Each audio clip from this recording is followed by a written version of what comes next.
Don't be afraid of being on multiple platforms. Users are changing the way that they use the internet. Short form video is something that is becoming increasingly popular, and making sure that you have content on all of these platforms is the best opportunity for your business to get surfaced.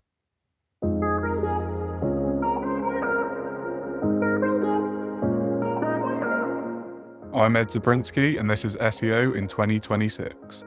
Ed, what's your number one SEO tip for 2026? My tip is that SEO needs to be everything, everywhere, all at once, and at all times. Seems fairly definitive. Okay, so does that mean everything in marketing, everything in business, everything in the world? Definitely everything in marketing. I think gone are the days that SEO is solely split into on-site, which is like all your content work, or the blogs, landing pages, commercial pages, and then off-site just being reserved into digital PR and typical like link building strategies. I think we've very much gone beyond the idea of those two being the most important things in SEO, and now you need to go where your users are. And this also ties into almost a bit of the theme of like passive marketing, in the sense of get in front of your audience at all times, even when they're not necessarily looking for your products or services, depending on what kind of business you are. The likes of apps like TikTok, short form video content has over 1 billion users a month, and YouTube has over 122 million users every day on their platform. So really making sure that you cover every medium imaginable with your content is almost like a necessity in how the world has changed and how internet behavior and consumer behavior has pivoted with it. We've got the most information available at our fingertips than we have ever had before, but the way that we digest and use content now is changing rapidly. Even to such simple things as if you were looking for a recipe, previously you'd read a 2,000 to 3,000 word blog article all about the history of that recipe before you actually get into the information that you wanted and need, such as like ingredients and cooking time. Whereas now it's so available in AI overviews, that information has to be lifted from somewhere. And then also tutorials on how to change a tire, for instance. Immediately users are heading straight to YouTube or to TikTok to get that answer within the smallest timescale possible. So 45-second video telling you exactly how to do it and what tools you need, as opposed to landing on a website and reading a 3,000 word article that would then take a lot more time and involvement from the user to actually get through. Why is it an SEO's job to advise on publishing on YouTube and TikTok though? Wherever there's a search bar, an SEO should be involved. So there's a lot of optimization that comes into how you position your titles, your hashtags, your video descriptions. And then we can also use keyword data to see what our users are actually searching for, so that we can serve them the best quality content, whether it's on our website, whether it's on our YouTube, whether it's on our TikTok. We can see what the demand is, and we can create and curate that content that satisfies that demand, whilst also having the greatest opportunity to pull short form videos into Google search results anyway, because this is something that we're seeing as much more of an emerging trend, is that there are short form videos from TikTok and YouTube being lifted directly onto the SERPs, and anything that involves the SERPs, as we know, is an SEO's job in general, unless it's a paid advert. So making sure that you have the greatest visibility and input across topics, question and answers, and also that optimization piece across whatever platform you're surfacing content on. It's the role of an SEO to at least have input and steer the ship in terms of direction for these platforms. So your everything everywhere summary, I guess, of your tip reminded me of content marketing advice that says be everywhere, be in as many different places as possible. But surely that can potentially be detrimental if you're maybe dumbing down the quality of your content or just publishing the same type of content in as many different places as possible. I assume your advice is to actually just be in the places that your audience is most likely to be and publish content that's hyper relevant to that particular platform. Exactly that. So the content that you would use on the likes of TikTok and YouTube Shorts, because that's very much like trending topics, it's just more of a bit of a brand visibility piece, unless you're actively offering, say, if you're an e-commerce business that sells clothes, you can do like outfits, recommended styles to go after. Or if you're in service, like the service industry or like SaaS, for instance, You can explain what the benefits of your platform are, address an issue and a pain point that needs solving. Basically say, like, with us, you can speed up the process of extracting data or sorting through like spreadsheets, anything like that, that just gives that immediate value or answers a question. For instance, in Sweet Funding, we're offering insights on how to start a business, how to get funding for businesses, and our TikTok and YouTube Shorts at the moment is going through all of the grants that are available, the ways that you can actually start up a business, how to market your business without much capital behind you, how you can use influencers to push that business. And it's just making sure that, again, you are discoverable at all times, because if you can get in front of prospective customers at a time when they're not necessarily expecting or looking for your service, when they do then come to look for it, you're front of mind because you're a brand that they're in some way familiar with. So it's very much a brand exposure exercise, as well as also generating visibility and some KPIs in terms of like impressions, click, saves, anything like that. It just gives you that multifaceted approach and is a very holistic approach to SEO. So it's not just reserved to your website. I would have thought that content such as how to fund a business would resonate with a TikTok audience, but maybe that's me having preconceptions of who might be on TikTok. Should every brand potentially be publishing video on TikTok? Absolutely. Again, just from a brand visibility perspective as well, no matter what kind of service you offer, I mean, there will be some very extreme examples that don't quite fit into this. But in general, just having that presence, it grows that digital footprint. It's another platform for you to demonstrate your expertise, your authority, what the service is, but also it can allow you to have a bit of fun with the brand. Like if we take into account some incredible businesses that absolutely kill it on socials, you've got the likes of Aldi on Twitter. They've managed to humorize being a supermarket chain that has like a lot of dupes for products, and their Twitter is, or X as it's now known, is absolutely incredible. You have Duolingo on TikTok. None of their videos have anything to do with learning a new language, but they've really like humorized their mascot. And they've made it such an incredible, captivating piece of content that if ever you want to look for a tool to help you learn a new language, they're front of mind because they've got so much going for their brand. And it's just essentially taking that approach. It's like, it doesn't have to just be corporate the whole time.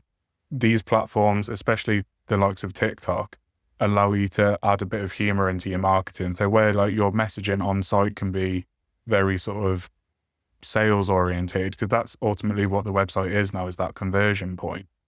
The social media channels can now be that sense of giving your brand a voice, but also giving your audience something that they can engage with. And also just a bit of humor goes a long way in marketing. And what you've got to think, particularly in say finance and like business in general, TikTok users, the sort of target demographic of like that 14 to 18 range, they're also going to be that next generation of business owners. They're that next generation of like university graduates.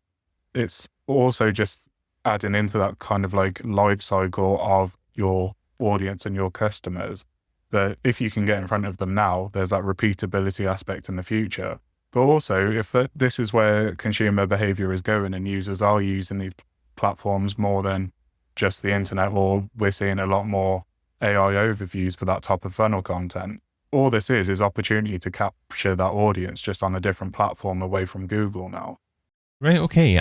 So I can certainly understand the Audi X accounts, and that would give them great PR as well if they're just really willing just to say whatever they feel like in relation to all the duplicates that obviously have become legal issues. But Duolingo, if you want to create content that's really nothing to do with the core proposition of what your product or your service is about, I can understand perhaps resonating with a certain audience that may be likely to consider your product in the future, but it does seem a step away from what SEO is about. So, I mean, how do you measure the organic success of publishing content like that? So you can track it in analytics by having, say, the amount of click-throughs that you have from a TikTok channel or your YouTube account. And ultimately, if you can target your strategy so that these pages, for instance, if we're chatting about business grants, we can direct users to the business grants section of our website. We can then track the impressions increased, the amount of referral traffic we've got from these platforms. But then also, if we just measure the brand as a whole, almost taking that share of search and brand visibility piece, we can then start to see that we've been consistently running, say, a video strategy for, if we say have been running it for 12 weeks, we can use tools like Google Trends, for instance, to get an idea of how much increase in visibility and like demand for the branded keywords there are, because more people are becoming aware of swoop funding or whatever organization you work in as a whole. It just allows you, again, to track the visibility of the brand, see the demand of the services, and then also the referral traffic that you get over from these platforms, or just in general targeted to your website. So just tracking the increases, seeing if there's a trend that you can analyze, and also just seeing over time if your average search volumes for your branded keywords increases as well, as more and more people will start to go direct. And I think that that's also part of like where the SEO is headed, is that the previous metrics that we used to use are changing rapidly just because less traffic is getting sent to websites, more traffic is going to sort of the open web and resulting in zero-click searches. So we're starting to see that these other platforms almost bridge the gap that we used to get directly into the website. And again, visibility is everything, and that's why you need to be everywhere and anywhere all at once, just to make sure that you have the greatest possibility and opportunity to get in front of your prospective customers. And I heard you mention expertise and authority in relation to social content as well. So do you try and use the EAT principles as part of the content that you publish on social media? And if so, how do you go about doing that? Yeah, absolutely. So this is where both short form and long form content can really come into its own. So obviously, if you have author bios and like a team section on your website, you already have the digital footprint of these experts that you can use. So making them also the figureheads of your content, having them involved in it, especially if it's explainer, top of the funnel, or also covering like topical and reactive news stories, then that's a great opportunity to also solidify EEAT on another platform. But then what's great about these social media platforms now as well is the idea of influencers and how you can capitalize on their expertise through partnerships, have them verify your business, work in association with them. You get to almost piggyback on their digital footprint and their expertise, and also your brand then becomes associated with them.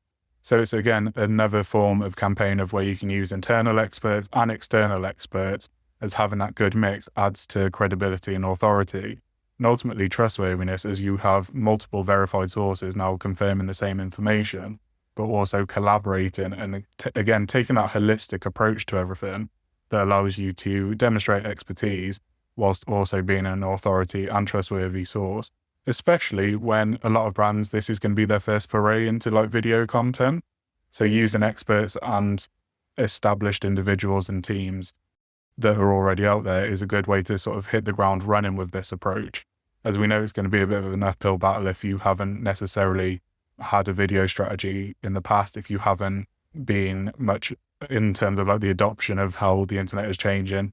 And also we know that budget constraints are a large thing. So if you've never had the like budget to allocate resource into video content, you very much are going to be starting from absolute zero. So having these expertise, these experts that are already established and have their own audience in their own right is a great opportunity. And it works across every industry in the sense of even down to like healthcare, e-commerce, anything like that. There's somebody out there that has a large following that you can essentially tap into their audience and use it as that starting point to launch your brand on these platforms as well. You're talking a lot about influencers there as well. How do you know which influencers are likely to be best for your brand? And how do you know how to actually approach them in terms of what you're going to offer them? So a great way to do this is when you find, say on TikTok, you use hashtags as a good search sort of tool. You can find accounts that pop up for multiple things. And then when you go onto their profile page, if you click through their videos, at the top, you get a search banner that has like related topics. If that related topic, as you flick through their videos, matches the industry or sector that you're in, you know that this person and their content is geared towards that kind of industry.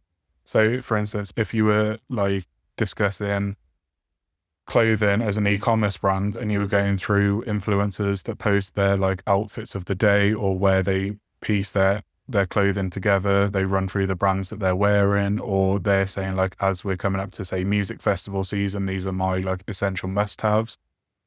You get an idea for the type of content that they produced. You can see the metrics very visibly as to what it is that they are achieving in terms of like views, like shares, comments, saves, anything like that. These are the new like KPIs for this kind of content. And then you can just reach out to them and say like, this is the position that we're in. We'd like to collaborate with you. And it just opens up that form of communication. And like the larger influencers as well, they have like media packs available on their link trees in their bios. So it's a very easy and collaborative approach. And a lot of people are up for the chat, and you can work out a method that works for you, whether it's on like a referral customer basis, or again, going into that e-commerce side, if they have like an affiliate code that they get a kickback from whatever users use their code. There's so many different ways that you can approach it and go about it that works for both the business and the influencer themselves. And ultimately as well, it's very quick and easy to see who's an authority in the space, and the metrics as well in terms of those likes, shares, comments and views really help back that up as well. Ed, what's a key takeaway from the tip you shared today? Don't be afraid of being on multiple platforms. Users are changing the way that they use the internet. Short form video is something that is becoming increasingly popular, and making sure that you have content on all of these platforms is the best opportunity for your business to get surfaced. Ed Ziubrzynski is Global SEO and Content Manager at Swoop Funding. Find out more at swoopfunding.com. Ed, thanks so much for being part of SEO in 2026. Thank you, David. I've been your host, David Bain. Get your copy of SEO in 2026, the book, over at SEOin2026.com.